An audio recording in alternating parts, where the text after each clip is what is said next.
State Bank of Pakistan ने शरह सूद 1% कम कर दी है। स्टेट बैंक ऑफ पाकिस्तान ने मॉनेटरी पॉलिसी का ऐलान कर दिया है। स्टेट बैंक ऑफ पाकिस्तान की जानिब से शरह सूद 12% से कम करके अब 11% कर दी गई है और इसका बाज़ाब्ता तौर पर इसकी अनाउंसमेंट भी कर दी गई है।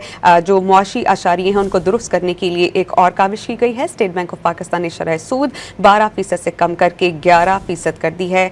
जो नई मॉनेटरी पॉलिसी है उसका ऐलान कर दिया गया है। स्टेट बैंक ऑफ पाकिस्तान ने शरह सूद 1% कम कर दी है। वाज़ेह रहे शरह सूद पहले 12% थी और इन डिजिट्स को कम किया गया है। शरह सूद 22% से बतदरीज कम लाकर इस वक्त 11% कर दी गई है और ये बावर करवाया गया था मुआशी तज्ज़ियाकारों की जानिब से कि सिंगल डिजिट पर आना बहुत ज़रूरी है शरह सूद, ताकि मईशत को इस्तेहकाम मिले और इसी सिलसिले में जो काविशें हैं वो मुसलसल की जा रही हैं। स्टेट बैंक ऑफ पाकिस्तान ने मालियाती पॉलिसी का ऐलान कर दिया है।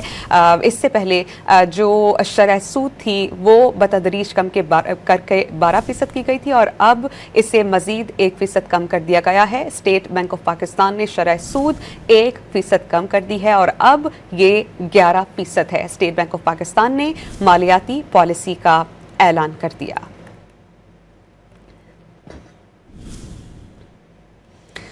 स्टेट बैंक ऑफ पाकिस्तान ने शरह सूद 1% कम कर दी है। 12% से कम करके 11% कर दी गई।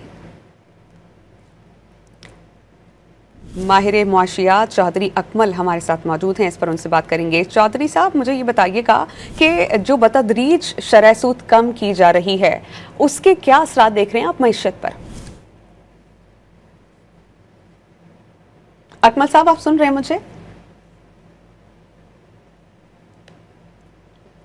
हम कोशिश करते हैं कि एक बार फिर उनसे राब्ता बहाल करें और इस पर उनकी राय लें। स्टेट बैंक ऑफ पाकिस्तान ने मालियाती पॉलिसी का ऐलान कर दिया है। स्टेट बैंक ऑफ पाकिस्तान ने शरह सूद मजीद 1% कम कर दी है और अब ये 12% से कम होकर 11% पर आ गई है। वाज़ेह रहे कि गुज़श्ता सालों में शरह सूद 22 तक पहुँच चुकी थी, 22% तक, और इसे बतदरीज कम किया गया है और इससे पहले बावर कराया गया था कि आहिस्ता आहिस्ता कोशिश करके जो शरह सूद है उसको सिंगल डिजिट पर लाने की कोशिश की जाएगी। स्टेट बैंक ऑफ पाकिस्तान मालियाती पॉलिसी का ऐलान कर दिया है। स्टेट बैंक ऑफ पाकिस्तान ने शरह सूद 1% कम कर दी है। पहले ये 12% थी और अब ये 11% कर दी गई है।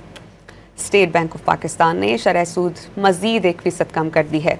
चौधरी अकमल साहब हमें ज्वाइन कर चुके हैं, इस पर उनसे बात करेंगे। अकमल साहब, जो बतदरीज शरह सूद कम की जा रही है इस पर इसके मईशत पर क्या असरात मुरतब होंगे? कैसे देखते हैं इस शरह सूद को कम करने को?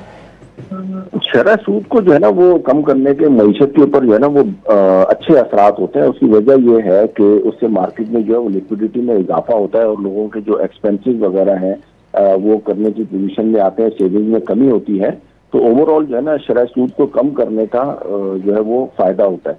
लेकिन यहाँ मैं ये बात बताता चलूँ कि कम अज कम जो है ना स्टेट बैंक को 2% जो है वो शरह सूद कम करनी चाहिए थी, क्योंकि अगर आप देखें इन्फ्लेशन, अगर एवरेज जो इन्फ्लेशन है इस वक्त जो लास्ट मंथ तक का है तकरीबन 5% के करीब है शरह सूद, और अभी अगर 11% भी की जा रही है तो स्टिल 6% का गैप जो है वो इसमें रखा हुआ है स्टेट बैंक ने, जो कि बहुत ज्यादा है। और इसकी वजह से जिसे हम कहते हैं कि जो परचेजिंग पावर है इकोनॉमी में आम बंदे की वो नहीं बिल्ड हो पा रही। एज ए रिजल्ट जो है वो चीज़ों की डिमांड जो है वो नहीं बन रही और डिमांड ना होने की वजह से फिर ज़्यादा प्राइसेस जो है वो नीचे कम रहती हैं। तो मेरे ख्याल में जो इनको चाहिए था कि जो प्राइस है उसको कम से कम जो है वो इस रेट को 2% जो है वो लाजमी करना था, ताकि थोड़ा सा इकोनॉमिक एक्टिविटी जो है वो बढ़ सके। आप देखें शरह सूद जो है वो इतना डिफरेंस रखने की वजह से हमें जीडीपी जो है वो भी एक्सपेक्टेशन से कम हुआ है और आईएमएफ ने जो है वो